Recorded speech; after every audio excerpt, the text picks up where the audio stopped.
Le nouveau thème de culture générale vient de tomber, ce sera l'image. Et j'ai la chance pour commenter ce thème d'avoir Charlotte Pétour à mes côtés, qui est professeure de culture générale chez MyPrépa. C'est aussi l'autrice de cet ouvrage sur la violence. J'espère que vous l'avez eu pour ceux qui ont passé les concours l'an dernier. 55 œuvres sur la violence. Charlotte, que t'inspire ce nouveau thème de culture générale? Donc, merci beaucoup Olivier de me recevoir ici pour en parler. Alors l'image, c'est un thème, quand j'ai appris que ce thème tombait, je me suis dit c'est un thème qui est technique. C'est un thème qui est complexe, probablement plus technique philosophiquement, on va dire, que la violence. Mais pour autant, c'est un thème passionnant qui fait appel donc à des notions philosophiques, mais aussi à des références littéraires, d'histoire de l'art, de cinéma évidemment. Donc on va essayer un petit peu d'analyser tout ça, sans rentrer dans le détail bien sûr de chacune des références, mais vraiment de donner une forme de grille d'analyse dans laquelle vous, j'espère, vous pourrez rentrer un peu plus en détail de votre côté. Alors déjà, je vous invite simplement à essayer de penser à la question toute simple, qu'est-ce qu'une image? Parce que oui, c'est pas évident en fait ce que c'est qu'une image. Quand on regarde un film, on voit 24 images par seconde, en général c'est comme ça qu'on règle les caméras. Bon, mais qu'est-ce que c'est que l'image finalement? Quand on regarde un tableau, on regarde un sujet, on regarde une toile, un châssis, un motif, mais où se trouve l'image? Et c'est déjà une grande question dans la philosophie, c'est-à-dire comment définir l'image. Je regarde un sujet, je regarde des matières, je regarde des dispositifs techniques ou non, mais à quel moment se trouve l'image? Est-ce que c'est la projection que j'en fais dans ma tête? Mais auquel cas, là, on serait peut-être plus dans une histoire d'imagination plutôt que d'image. Mhm. Est-ce que réellement c'est quelque chose qui naît d'un processus technique ou non? En bref, c'est vraiment quelque chose qui peut paraître confus à première vue. Et donc, c'est assez intéressant d'essayer de délimiter tout ça. Et même l'étymologie du mot image est un petit peu large et peut Mhm. porter à confusion.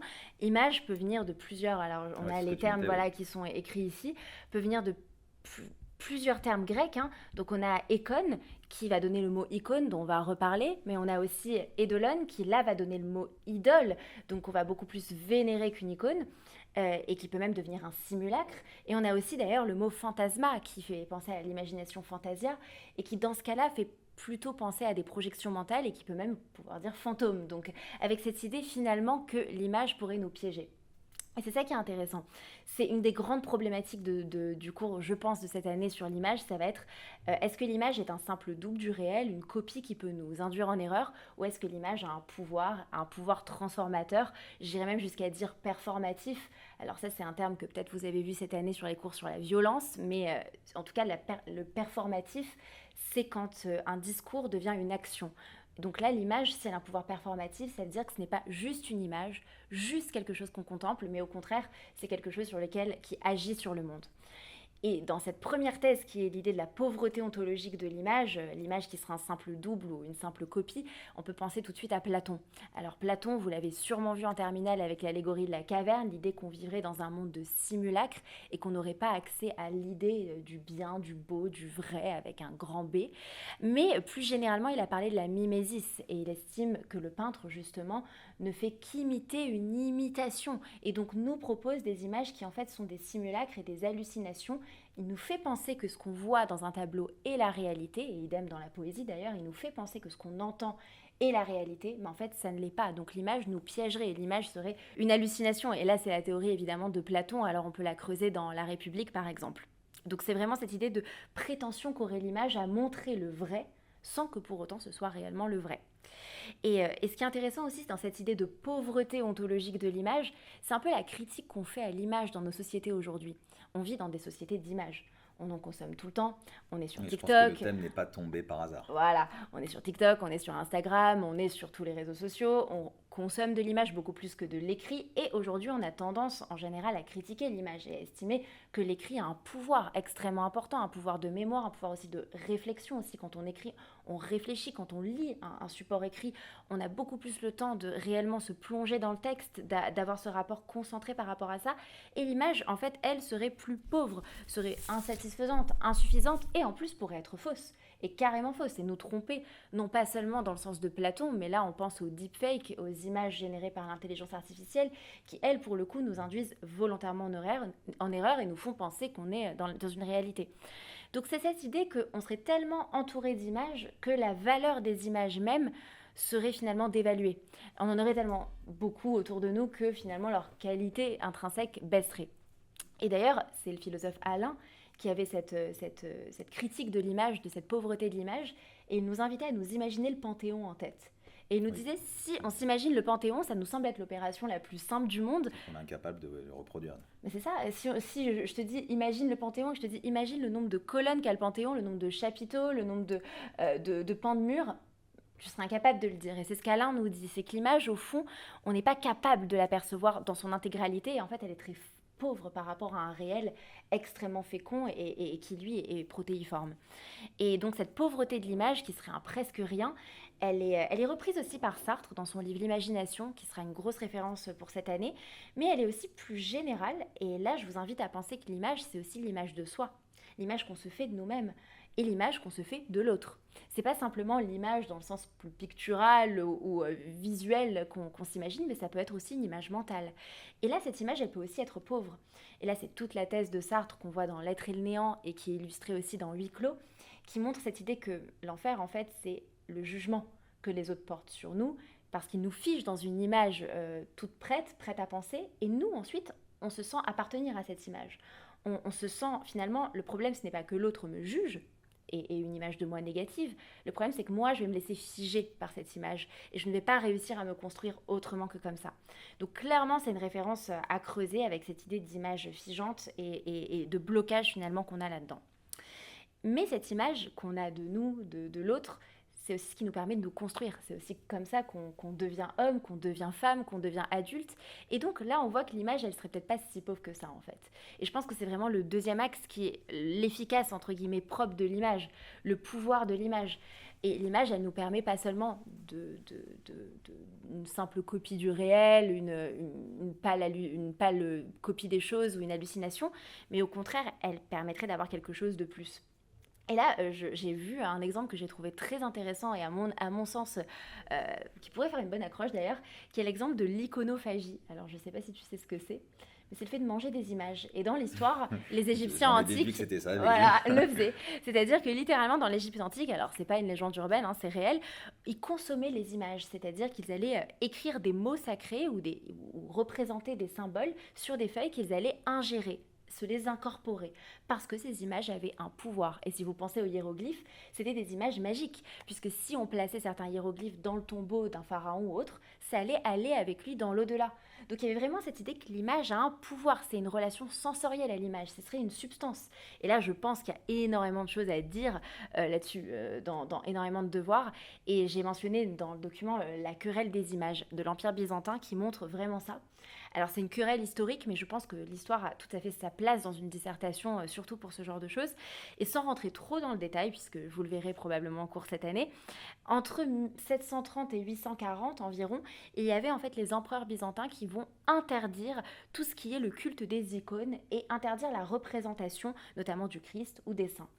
Et cette idée, en fait, c'était de dire que si on allait vénérer des icônes, on allait finalement vénérer des simulacres, alors que justement, les personnes qui défendaient les icônes, elles disaient que c'était justement une manière de se rapprocher d'un dieu, de le contempler, et éventuellement, pourquoi pas, d'en apprendre davantage sur celui-ci. Et ça pose aussi la question de l'image dans l'islam, par exemple, qui est un débat très très important dans cette religion, avec l'idée que Dieu étant en dehors du temps, de l'espace infini, il faut éviter toute forme d'idolâtrie et donc il ne faut pas le représenter. Toute représentation d'être possédant une âme en général dans l'islam est illicite, avec cette idée aussi de mimésis qui trompe l'homme. Donc c'est assez proche finalement le raisonnement dans l'islam du raisonnement de Platon à cet égard-là. Et ce pouvoir de l'image aussi, cette force de l'image, elle se traduit bien sûr dans le cinéma. Alors là, il y aura un nombre de films. Je sais que tu es passionné par le Voilà, cinéma. Donc exactement. Un les nombre de étudiants vont films se régaler. incalculable à raconter sur ce cinéma. Alors, et en fait, il y a, en plus d'habitude, on utilise le cinéma un peu comme un matériau à partir duquel on travaille philosophiquement. Par exemple, on l'a fait sur la violence avec des films de Fritz Lang ou des films de Kubrick. Mais là, dans l'image, il y a vraiment deux traités philosophiques sur le cinéma de Gilles Deleuze qui vont, je pense, être cruciaux cette année, qui sont l'image-mouvement et l'image-temps. Alors là, je ne vais pas pouvoir expliquer la pensée de Deleuze rapidement, mais ce qui est intéressant, c'est de dire que pour lui, l'image, ce n'est pas juste une représentation, c'est une matière. C'est littéralement la vibration de la matière. C'est un processus technique qui fait vibrer la matière. Il y a donc l'image-mouvement, qui est caractérisé par le cinéma hollywoodien classique, par exemple. Alors, je ne vais pas forcément rentrer dans le détail, mais c'est la structure classique du cinéma, c'est-à-dire on change d'image, on change de plan quand on change d'action. je sors de la pièce, donc le plan va se couper et on va me voir qui marche dans le couloir. Ça, c'est l'image mouvement un peu traditionnelle que va étudier Deleuze. Et ensuite, il explique qu'il y a une image encore plus intéressante philosophiquement, qui est l'image temps, et qui, elle, va être une image non plus subordonnée aux actions, mais qui réellement, finalement, va se subordonner au temps. Donc là, le plan pourrait ne pas se couper. On pourrait garder un plan du couloir vide après mon passage. Et c'est tout le cinéma de la nouvelle vague française, du néo-réalisme italien, d'Orson Welles. Et donc finalement, c'est un vrai travail sur quelles sont finalement les portées de ces images, à la fois matérielles et esthétiques chez Deleuze, qui est intéressant. Ensuite, une autre référence qui est je pense, importante, c'est Georges Didi Huberman, qui est historien de l'art et qui travaille beaucoup sur la force de l'image, qui est un penseur contemporain. Et lui, il estime justement que les images, comme on le disait, sont performatives. C'est-à-dire réellement que ce sont des actes. Et il a écrit des ouvrages vraiment passionnants sur l'image que je vous conseille. Et enfin, moi, un de mes petits préférés, c'est Baudrillard. Alors Baudrillard, moi je l'aime énormément d'une manière générale, c'est une pensée qui est très actuelle. Et pour vous faire comprendre Baudrillard, qui a écrit notamment Simulacre et Simulation, qui est vraiment un de ses ouvrages les plus compliqués à comprendre, mais les plus intéressants sur l'image, il estime qu'on vit dans une société finalement qui est une société de simulation, une société hyper réelle. Alors qu'est-ce que ça veut dire? Eh bien justement, ce serait à cause des images qu'on vivrait là-dedans. Et je vous donne un exemple pour vous faire comprendre Baudrillard très rapidement, mais il faudrait beaucoup l'approfondir. Quand on va voir un concert, par exemple, on va avoir le concert en face de nous, très bien, et on ne va pas finalement aujourd'hui, avec nos nouvelles technologies, interagir directement avec le chanteur. On va en général filmer. Donc on va faire une image, on va faire un reflet de la réalité, et du coup on est déjà un peu décorrélé du concert, puisqu'on a déjà ce média, cette image qui va être créée par nous. Ensuite, cette image, on va la poster sur les réseaux sociaux. Et donc là, c'est une copie d'une image qui a encore moins lien avec la réalité, puisque ceux qui vont la regarder vont beaucoup moins s'imaginer le concert en vrai. Puis ce concert, si c'est passé un événement assez notable, va devenir un mème sur les réseaux sociaux ou un gif, et ainsi de suite. Et en fait, on va se retrouver avec une image qui va être complètement décorrélée de la réalité des choses. Et c'est au fond comme cela que se crée notre nouvelle hyper-réalité chez Baudrillard, et je pense que c'est assez intéressant à creuser, avec tout ce rapport avec la simulation. Et ensuite, on parlait des images mentales. Alors, j'en ai un peu parlé déjà avec Sartre, hein, mais c'est globalement l'idée de se dire comment je me fais une image de quelque chose et surtout bien différencier ça de la perception. La perception, c'est juste je perçois un stimuli sensoriel. Une image, il y a une opération derrière un peu plus complexe que ça. Donc, c'est quelque chose de plus, un je ne sais quoi de plus qu'il va falloir définir. Et alors là, la phénoménologie aide beaucoup. Husserl, Merleau-Ponty, etc., qui sont vraiment importants.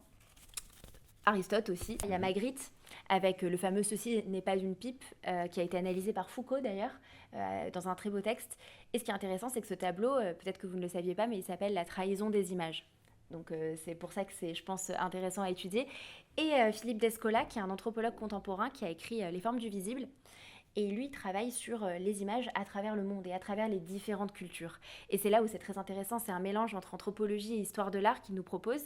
Et il nous estime qu'en fait, notre conception des images, de l'histoire de l'art, elle est peut-être trop centrée sur notre vision du monde, notre ontologie occidentale. Et que justement, pour comprendre les images d'autres cultures, d'ailleurs, il n'y a peut-être pas images dans ces cultures, peut-être qu'il faut penser avec d'autres prismes que ce terme et que ce concept d'image. Dans ce cas-là, il va falloir qu'on se mette vraiment dans les relations entre humains et non-humains, les manières de faire et de dire des autres sociétés, des autres cultures. Donc je pense que ça, c'est un premier panorama. Alors c'était dense, mais il faudrait Il y a du boulot là. creuser beaucoup de choses là-dedans, mais vous avez le temps, hein, vous avez encore quelques mois. Donc, et là, c'est les voilà. premières pistes. C'est des premières pistes, vous en aurez d'autres. Voilà. Mais c'est déjà important de voir en fait l'étendue du thème comme ça. Je pense que ne serait-ce qu'en croisant certains débats dans les médias, certaines vidéos que vous verrez aussi, certains films, vous penserez du coup un peu plus à ce thème et vous vous demanderez comment vous pourrez le réutiliser. Voilà. Et ensuite, quelques sujets auxquels... oui, j'allais te poser la question. Quels sont les sujets qu'on peut voir en première approche et potentiellement qui tomberaient l'an prochain? Alors là, les pronostics, on regardera l'année prochaine. Alors là, pour le coup, il y a énormément de sujets possibles. Moi, je me suis dit, produire des images, c'était intéressant parce que ça nous fait penser à la fois à ce que c'est que l'artiste, à quel moment il produit autre chose qu'un motif ou un tableau, mais à quel moment il produit justement une image, mais aussi nous-mêmes, nous en produisons en permanence des images mentales de nous-mêmes, de l'autre, donc ça permet d'être un point de départ là-dessus. la question du culte des images. Je l'ai mis en deuxième parce que je pense que c'est important. C'est cette idée, justement, on en parlait avec la querelle des images. Quel doit être notre rapport avec cette image? Est-ce qu'il doit être distancié? Est-ce que ça doit être un rapport de vénération? Est-ce que ça doit être un rapport d'idolâtrie, en fait? Quelle est la limite entre tout ça? Et ça fait appel à de grands débats théologiques, finalement, avec la question de l'icône, qui, à mon sens, est cruciale pour vraiment comprendre le thème. La disparition des images, l'évanescence des images, alors ça serait l'idée peut-être de revenir au débat qu'on se disait tout à l'heure, à savoir s'il y en a trop, peut-être que ça n'a plus de sens, peut-être qu'elles ont perdu de leur efficacité, alors que dans l'Empire romain, on avait des images avec nous pour gagner face aux combattants adverses, parce qu'elles nous apportaient du pouvoir et de la force. Peut-être que là, justement, elles n'ont plus de sens, en fait. Donc, si elles n'ont plus de sens, est-ce qu'elles existent encore? Puisque, est-ce qu'elles n'existaient pas juste parce qu'elles avaient du sens? Enfin, là, c'est des questions, hein, mais c'est des réflexions. Est-ce qu'il n'y aurait pas un sujet justement sur la disparition des images, sur la destruction des images, Oui. donc référence à la cancel culture, donc Tout plutôt à fait. très actuelle. Et le côté iconoclaste aussi. Le côté Détruire des icônes et des grandes représentations. Exactement. Et c'est, je pense, aussi des sujets qu'HEC affectionne particulièrement. Ce côté, il y a eu, sur la nature, il y avait eu un monde sans nature.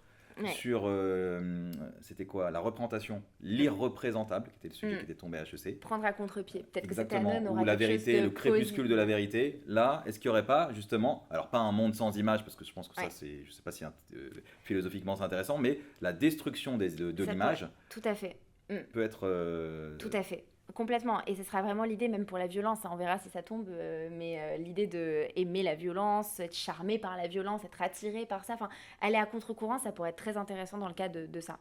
À la fois d'un sens propre et d'un sens figuré, du coup, la destruction des images. Après, donc, à l'inverse, la domination des images, la puissance des images, ça, on en a beaucoup parlé à cet instant-là. Des sujets beaucoup plus compliqués aussi, mais qu'est-ce qu'une image? Parce que c'est pas du tout évident, finalement. Donc, c'est intéressant aussi. J'aimais bien regarder une image parce que ça nous interroge sur notre rôle de spectateur. Est-ce qu'on est passif? Est-ce qu'on regarde des images ou est-ce qu'on ne se les fabrique pas? Est-ce que le concept d'image n'est pas justement cette absence que nous, on va fabriquer et cet écart, et là c'est très phénoménologique, entre mes perceptions et ce qui est réellement le phénomène en face de moi? Donc bon, ça peut être intéressant. Le piège des images, on l'a un peu vu avec Baudrillard, le côté finalement, les images qui vont nous faire rentrer dans une réalité parallèle, et Platon, hein, enfin des réflexions autour de ça. L'authenticité de l'image, image et vérité, pour travailler justement sur ce rapport entre image et copie. La violence des images, alors là j'ai été un petit peu influencée par le thème. Oui. La violence des images, voilà. C'est un peu probable, je Il pense, tombera parce pas, que mais s'il y a par des contre cubes, il est intéressant. Il est intéressant. Oui. Dans le sens pour réfléchir à justement le pouvoir performatif de l'image sur le monde et à l'impact qu'elle a, enfin l'influence plutôt qu'elle a sur le monde. Oui. Donc le sujet tombera pas parce qu'il y a eu Voilà. la violence et donc les cubes ne peuvent pas, ils seraient favorisés s'il y avait ce thème qui tombait. Donc je pense que c'est peu probable. Impossible. Mais par contre, on peut dans une partie sans doute faire Tout à référence fait. à ça. Et d'ailleurs, là, ça fait penser à la destruction des images, parce que ça pourrait être aussi la destruction dans le double génitif causé par les images. Oui. Donc, du coup, ça ferait penser à une violence qu'elles auraient. Donc, et puis, bon, l'image de soi, alors là, c'est pourquoi pas. Hein. Voilà, exactement. Et puis, qu'est-ce que ça veut dire, se faire une image de soi? C'est-à-dire qu'on se positionne en tant qu'extériorité par rapport à notre intériorité. Et là, encore une fois, c'est la phénoménologie. Et je pense que vous en aurez beaucoup. Et c'est pas forcément un cadeau. Ça peut plaire à beaucoup d'élèves, mais c'est très technique. Donc moi, ce que je vous conseille, c'est vraiment de ne pas hésiter à demander à vos professeurs de revenir aux bases pour vraiment être sûr de comprendre ce que ça veut dire que phénoménologie et ce que veulent vraiment faire les auteurs. Si vous voyez du Husserl ou du Merleau-Ponty en cours, demandez réellement à votre professeur de revenir à la base de l'époquée de Husserl ou autre pour vraiment être sûr de comprendre et ensuite pouvoir développer et faire des analyses passionnantes, on l'espère, sur l'image. C'est passionnant. Vous avez beaucoup de chance d'avoir ce thème cette année. Oui. J'espère que ça se passera bien pour vous. Petite dernière information, sachez qu'en 2011, le thème était l'imagination. Et le sujet qui était donné, je crois que c'était à HEC, les images auront-elles raison de nous? Je vous invite à aller étudier ce premier sujet qui est tombé au concours. Merci Charlotte. Merci beaucoup Olivier. Et à très bientôt pour la suite de toutes ces références chez MyPrépa ou ailleurs.